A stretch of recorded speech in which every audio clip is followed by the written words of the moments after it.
In this video, we'll show you how to use KNIME Analytics Platform to implement Spark machine learning algorithms and build a predictive model on big data in your cluster.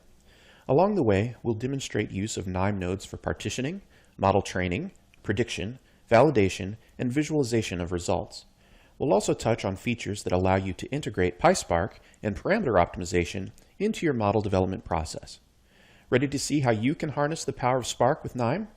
Let's get going. To begin, we are going to build a prototype workflow using a Spark environment on our local machine. To do this, we'll use the Create Local Big Data Environment node. Don't worry, it's easy to transition this workflow to work with the data on our real big data cluster. For this example, we'll use a subset of the well-known airline dataset from January 2007 and attempt to predict delayed departures based on airport and meteorological data.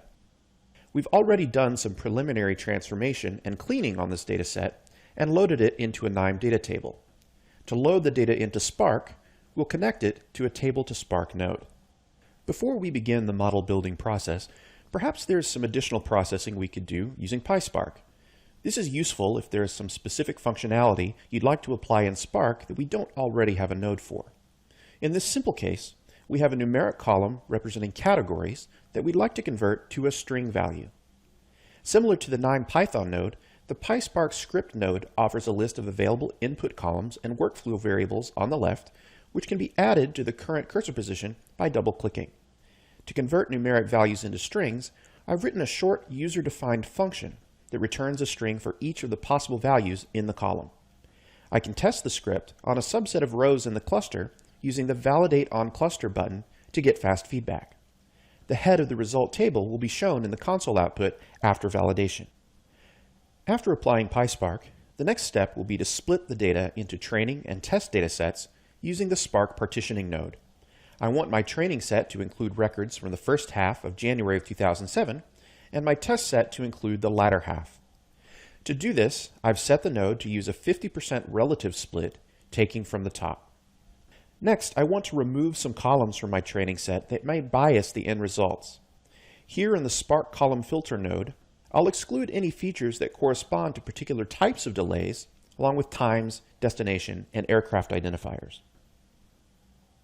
Now, let's train a simple decision tree.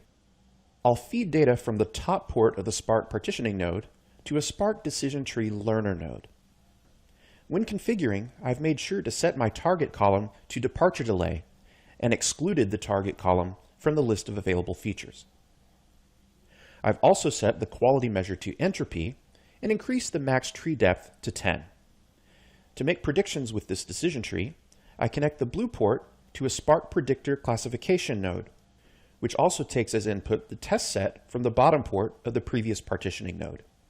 In the configuration, I've made sure to check the box to append individual class probabilities, which will be useful for visualization later.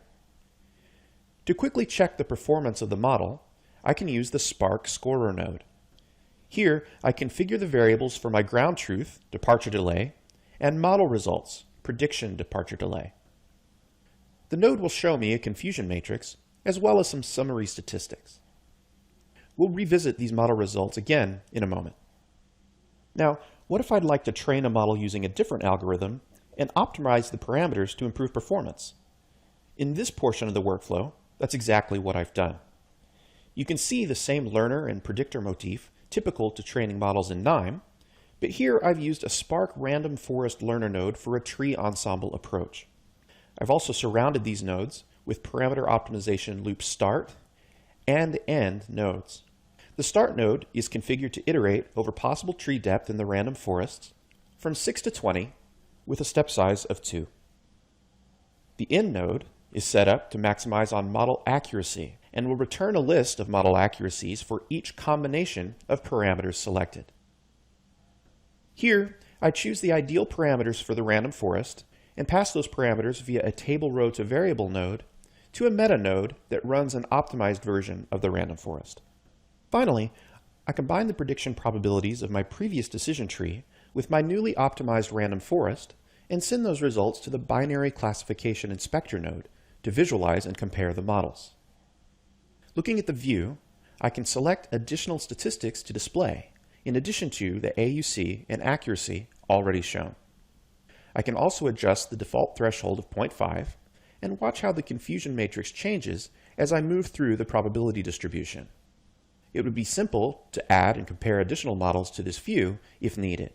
To make this workflow even more advanced, I could have used H2O machine learning algorithms within Spark as part of KNIME's H2O sparkling water integration.